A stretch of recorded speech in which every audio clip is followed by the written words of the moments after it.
Shalom, salam sejahtera untuk kita semua. Perkenalkan, nama saya Niva Switli Kaliwuge dari Fakultas Ekonomi dan Bisnis, kelas A3, jurusan Ekonomi Pembangunan, dengan mata kuliah Bahasa Indonesia, dengan dosen pengampu Ibu Vince Watak, SPD, MPD. Hari ini saya akan membahas tentang sejarah, kedudukan, dan fungsi bahasa Indonesia. Sejarah bahasa Indonesia.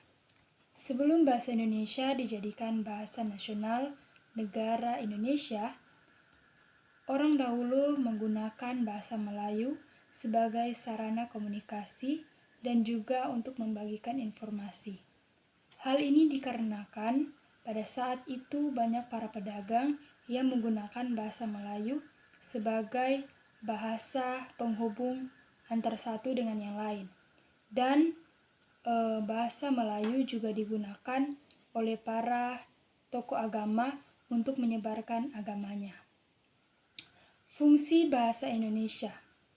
Yang pertama, bahasa Indonesia berfungsi sebagai bahasa persatuan. Bahasa Indonesia lahir pada tanggal 28 Oktober 1928 bersamaan dengan Hari Sumpah Pemuda. Hal ini terjadi karena pada saat itu seluruh pemuda dari pelosok Nusantara berkumpul dalam suatu kerapatan pemuda dan menghasilkan ikrar yang isinya demikian. Yang pertama, bertumpah darah yang satu, tanah Indonesia. Yang kedua, berbangsa yang satu, bangsa Indonesia.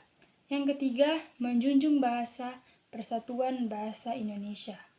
Dengan demikian, bahasa Indonesia dijadikan sebagai bahasa persatuan bangsa Indonesia.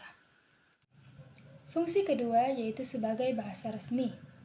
Bahasa Indonesia diresmikan pada tanggal 18 Agustus 1945 setelah Undang-Undang Dasar 1945 dijadikan Undang-Undang Dasar Negara Republik Indonesia. Dan dalam undang-undang tersebut dikatakan bahwa bahasa resmi negara Indonesia ialah bahasa Indonesia. Fungsi yang ketiga yaitu sebagai lambang negara. Seperti burung Garuda yang adalah lambang negara, demikian juga bahasa Indonesia menjadi bagian daripada suatu kebanggaan dan dijadikan sebagai lambang negara. Tidak hanya itu, ada juga bahasa daerah. Hal ini difungsikan untuk memperkaya bahasa Indonesia yang penduduknya kaya akan suku dan budaya. Selanjutnya ada bahasa asing.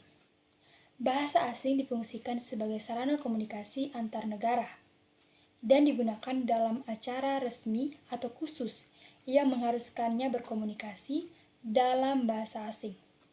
Selanjutnya bahasa baku. Sama seperti bahasa asing, bahasa baku juga dikhususkan dalam suatu percakapan yang sifatnya resmi.